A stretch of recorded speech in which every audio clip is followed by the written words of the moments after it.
Broadcasting from the business capital of the world, this is the Podcast Business News Network. And welcome back, everyone. If you are feeling yourself stuck, life is just not moving forward. You know that there is more for you out there, but it's just not happening now. You get that feeling inside. Maybe you're thinking it's your calling hasn't called, your life purpose hasn't been realized.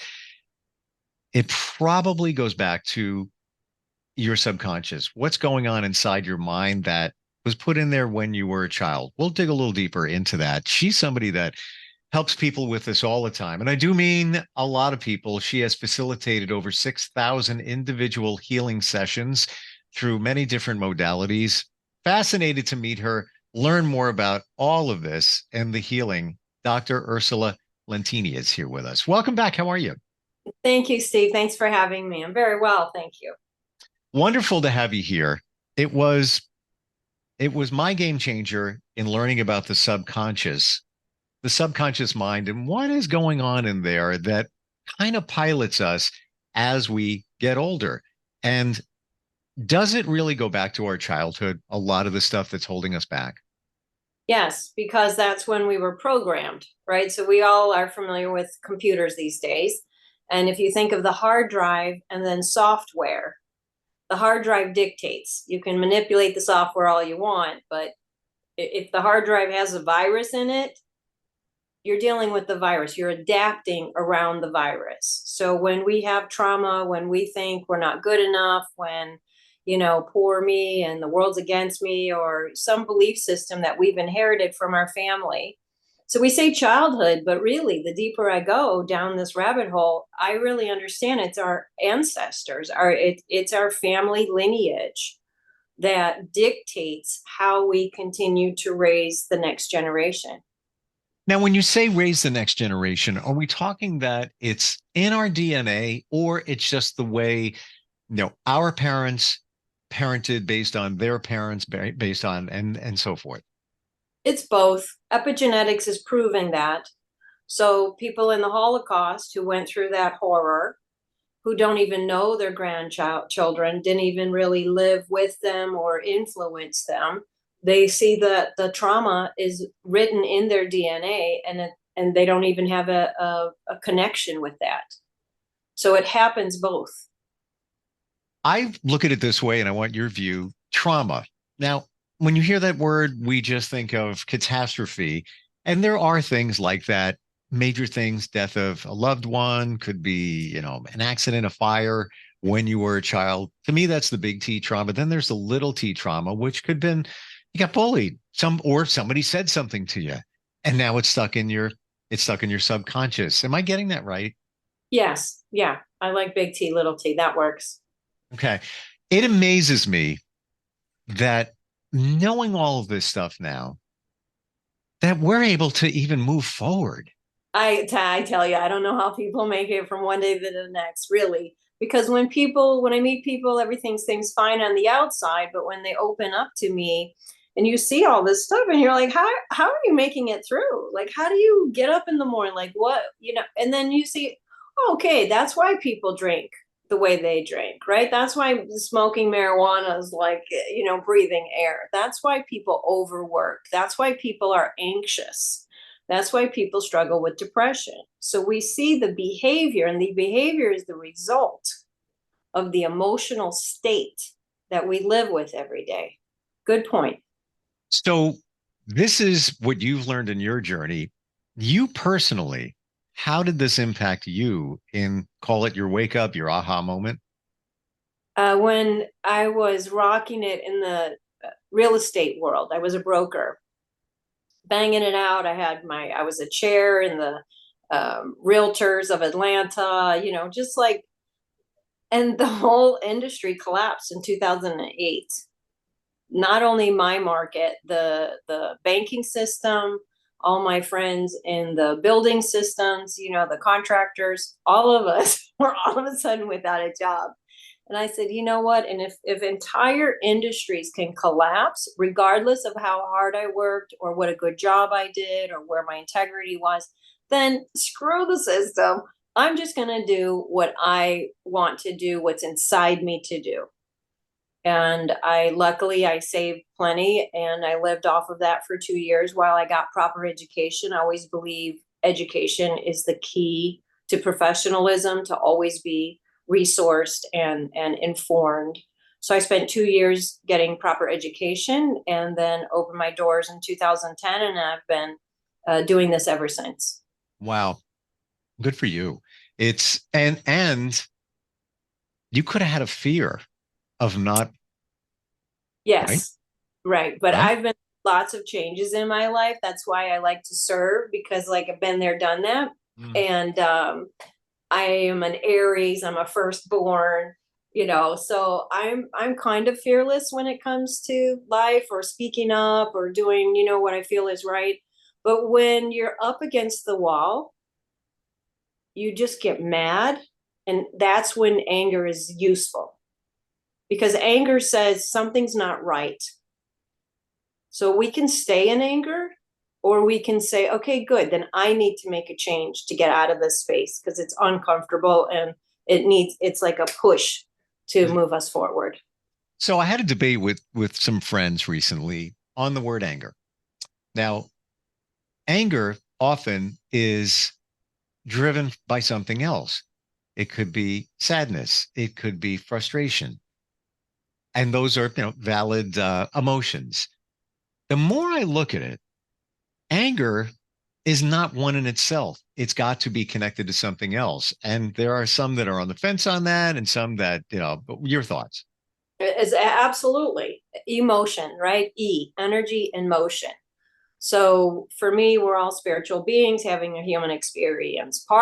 Big part of the human experience is navigating these emotions. Emotions are meant to kind of come through us, have an experience, and keep moving on. Anger specifically is one of that. What happens is people feel the power of anger and they enjoy the power, so they stay in that angry state. People who run anger as a regular coffee that they drink every day, it also can be very addicting because of the power aspect of anger. The purpose of anger, the highest purpose that we can, say, okay, look, I'm angry. Look at our country, right? Like, what the heck is going on? I personally think the American citizens need to rise up and start speaking their truth and saying, that's not okay, that's not okay, that's not okay.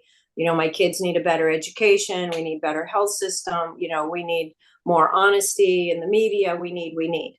But until we start speaking up, we're just going to sit here and be angry. And that's helpless. So anger is like a hub to other emotions. When we do the subconscious work and we get down to the bottom of the barrel, after we release anger, there's a heap of sadness. Interesting. Do we know that? And are we afraid to release the anger because we don't want to deal with that? Yes. That's why we get mad in the first place, because the other stuff is unbearable. Anger sometimes keeps people alive. So if people are slipping into depression, which has a dark hole in the middle of that, which is suicidal, their system, it's not a conscious choice, their system will aggravate them to keep them angry, to keep them alive, because if they slipped into the sadness, they may never come back out. Wow.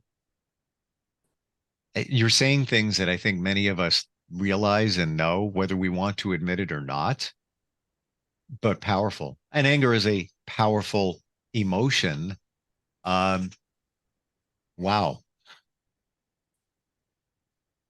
That's something to think about.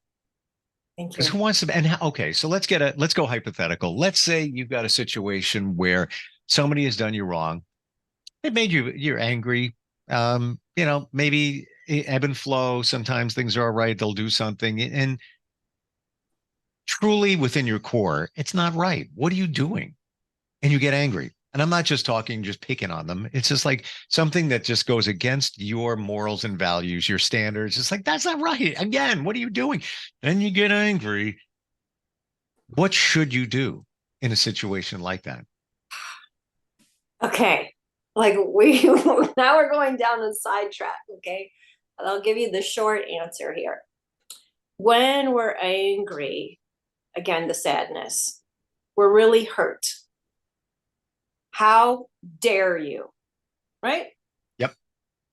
So that person has already made a violation. They've already disrespected us. So you're not going to go, you're wrong, you're bad, you're dumb, you're mean. We can, but that doesn't go anywhere, right? So if I have an amount of energy and I want to consciously say, let me take the steering wheel and turn this bus around because this is going to be a loop, right? The Hatfields and McCoys, right? Like how many Sure. generations should we be mad? And say, okay, you know what? That hurt. And let me deal with this hurt within myself and let me heal the hurt. Another piece of why we're angry is that's not fair, that's not just, that's not respectful. That's not what we're here to do. Our humanness has a standard of respect. It all comes down to respect for me.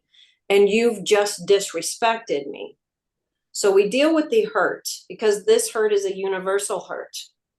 It could be in the lineage. Again, oh, my family always gets hurt. We're always the little guys, So then you kind of deal with that. And then you have clarity because when we're not surrounded by emotion, just like washing us around in an ocean, then we have clarity and we can use our intelligence. Then we say, okay, I got the hurt piece. This has been disrespectful.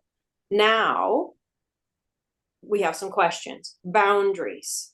Have I let this person come into my space and override me and my centeredness? If so, then we have to work on boundaries. It's a whole nother piece of work, just like the hurt.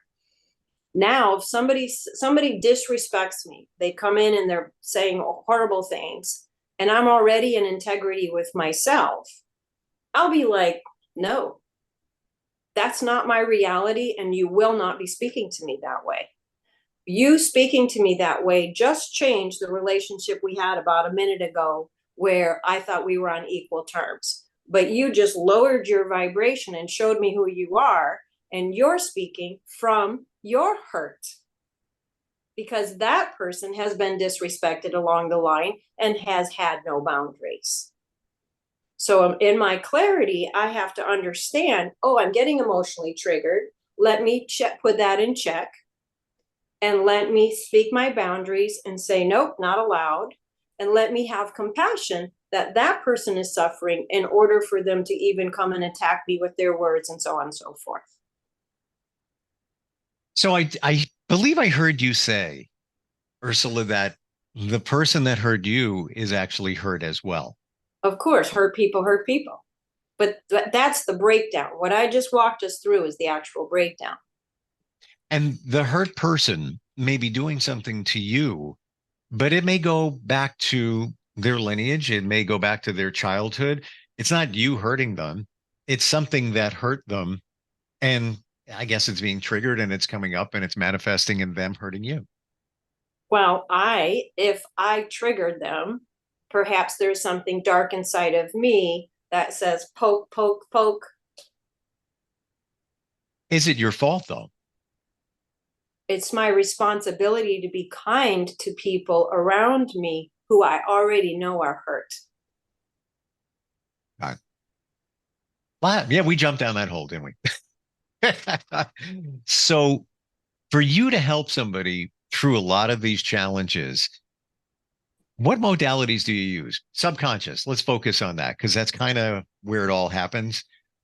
What do we do?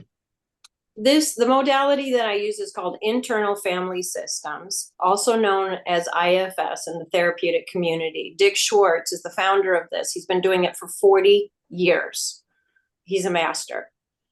Just now, even though he's worked hard to get this information out, just now, it's coming into mainstream and all the therapists want to get it and all of that stuff. That's great. I have been doing this through my metaphysical license. I'm a metaphysician. I have my doctorate in consciousness studies. So my modality is where spirituality, metaphysics, and quantum physics intersect. So that's where I'm coming from. I'm coming from a super deep, fifth dimension, whatever. And the subconscious work is the most powerful work that I've come across in all the years that I study spirituality and so on and forth. That's why I do it. The other reason why I do this one is because it empowers the client. They get to be the hero. I could go in and, just like, ta-da, ta-da, ta-da, oh, you're better, but I think that that's a disservice. I want the client to win and to own that healing that just happened. It's very empowering for them to know that they were the ones who solved the issue that has been going on for how many generations. How long does it take? Everybody's different. Every situation is different, but on an average, what could you say? People's lives change in 1 hour. Yeah. So what I do is work with them for 12 sessions so we can clean house so they can make better choices in their life, because we make choices from our subconscious. In your experience, your journey, your learning, give me 3 sentences that navigate you now. They can be unrelated. That's perfectly fine. Yeah, But 3, call them mantras, whatever it is. What do I live by? Exactly. We suffer to the degree that we resist. That's a Buddhist concept there. So anything that we resist causing suffering. So for instance, I have a friend now, his father's dying and he's like in and out of the hospital. And I said, he's afraid of dying, but his fear is causing him the suffering. That's an extreme example, but there you go. Yep. The other one is do more listening, inner listening, right? Just letting this download than talking. So if I can keep my ego in check and be in a place of receptivity, I will become peaceful, wise, supported, all of that stuff. So when my ego's like, oh, I'll drive, I'm like, oh no, here we go. Like, please, can you just sit in the back seat? We're just listening today. And then a third one is I live a life of service. So if I'm in service, I'm in my zone. Thank you for that. And this is, I've learned from others in the last 3 years of my journey. I've adopted all I need is within me now, because I believe we got everything we need. You need an answer, you got it. You need to heal, you can heal yourself. You really can. Sometimes you need help, but if your body's in sync and everything is working the way it should be, you're getting right nutrition, sleep, emotional, blah, blah, blah, all of that, you're good. You're golden. Nobody is, unfortunately. It's rare. Nothing surprises me now. Like I'm not. I used to be rocked. Like the littlest thing would happen to me. Like, oh my God, what am I gonna do? The littlest thing, man. Now I'm like, and just keep moving forward. Yeah, the expectations kind of spoil things. Yeah. Well, you know what? I want to abridge the last one. The game changer, the beginning of what I call my journey now, was when I met somebody and they said to me, why don't you ever live in the moment? And I didn't know what they were talking about. I'm like, what do you mean? And it took me a couple of weeks to process that. And then when I did, I was like, oh, I live in the past. I live in the future. I'm not savoring this moment right here, which when you really look at it is beautiful. There's no issues, no problem right here. Slices right here. Everything's great. Everything's fantastic. But we don't. And what does the past and the future bring you? Depression and anxiety, typically. Not that I was depressed or maybe had a little anxiety, but that's what's going on there. But it took time to figure out. Right. But we have to clear, right? Because the past is like an avalanche. We just wake up and we're on autopilot. The same thoughts are running, the same emotions are running, the same patterns are running, the same beliefs are running. So, yeah, Steve, okay, go away, everything. Right? It's not like that. So for us to be fully in the moment means we're like, holding everything like, wait, not now. But if we can heal that stuff out, that's where the capacity to choose to live in the moment. And then it's just like, quiet over there, right? Yep. Instead of all this default system. So that's why people meditate. That's why people do the healing. That's why people are on their path. That's why people run and exercise and, get in the gym and really, sweat their body out to move the energy. There's many ways to move the energy. Meditation. We have a couple of minutes left. Why is it so important? And how do you practice it? A great question. Again, we could do a whole show on meditation. I know. I lead the Twin Hearts meditation. This is a pranic healing modality. It's called Planetary Peace. And Master Choa Kok Sui put this meditation together. Science has researched it. I forgot the doctor's name, but he did research all the meditations. And it was like, okay, this is the most effective one. And the more you do it, the more effective it becomes. I lead it at 7 p.m. online every Tuesday Eastern time online.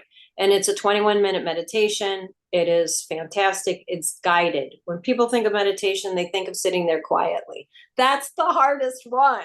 Okay? Don't start there. You end there. Okay, guided meditation, swimming, running. Meditation is actually absence of thought. So you could be standing in a grocery store line, not thinking, just being, and now you're in meditation. You could be driving home, the road, whatever, radio's off, quiet. That's meditation. Falling asleep, waking up, that's meditation. If you can cut this off, then that's meditation. So people can start understanding, meditation is no thought. But a guided meditation is the easiest way to start getting into a place of centeredness. Thank you for making that clear. In a very short amount of time, absence of thought. And I think we overthink what meditation is because of media. You see on TV, the Buddhist monk, like, I can't do that. Go for a walk. It's meditative. It's as simple as that. Just don't put on headphones. Just go, just walk, just be. And you're already probably halfway there, but we don't realize it, and it can, even just that, going for a walk. Why do people, I never got it when people say, oh, going back to nature, until I realized what an impact just going outside, walking in the woods, touching a tree. Don't laugh. So I'm laughing because that's what I tell every client after our session. They'll be already, people are like, oh, I want to see you in person. I'm like, no, you won't be able to drive after our session. You have to do this at home, laying down, because you're going to need a nap afterward. And I tell every single one, even if they've worked with me forever, go outside at least 20 minutes, specifically listen to the birds and touch the trees, at least 5 minutes of that barefoot, because it will calibrate what we just did, because we're emptying out, we're making space, the body's more in its natural state after we've unburdened some of these things that are actually physically, somatically congesting our system. Then when we get into nature, we harmonize with nature and we heal much quicker. So yeah, that's why I'm laughing when you say touch the trees. That's exactly what I tell my clients to do. Well, I now have an addiction. I'm going to admit to it right here. And it's going outside. I go for a walk every day. And if I don't, I feel like I'm going through withdrawal. So that's my alcohol. That's my weed. That's it. Just going for a walk. And sometimes I mix in exercise. I'll jog, I'll walk, I'll jog. Today, I had a friend pass away yesterday. Just learned of it. Very close. Worked together for years. I need to go for a walk. I needed it. It's so impactful. It really is. Yeah. Ursula, how do we connect with you? How do we find you? I'm sorry for your loss. That's, Thank you.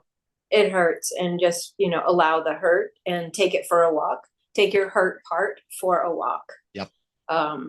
Love is very precious, and that's also why we hurt. So when we love somebody, of course, we're going to hurt when they go away.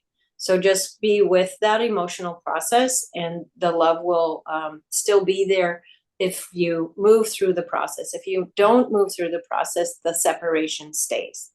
Yep. So, And like you said, the energy gets stuck and it's like a pressure cooker. It's like you gotta let it out. What's the best way to find you? yeah, my website is my first and last name. It's got the link to a call with me. Just call and we'll set up a 20-minute, hello, what's going on with you and how can I help? The meditation link is there, UrsulaLentini.com, UrsulaLentine.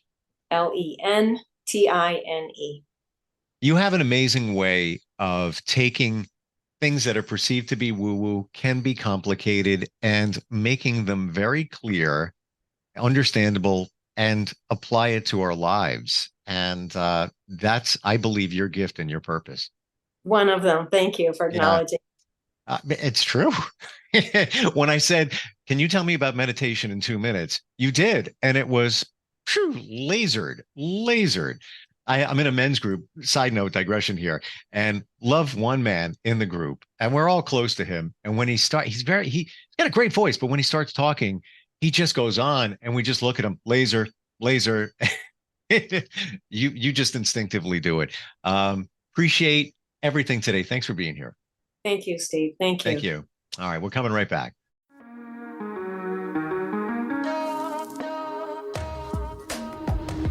Broadcasting from the business capital of the world, this is the Podcast Business News Network.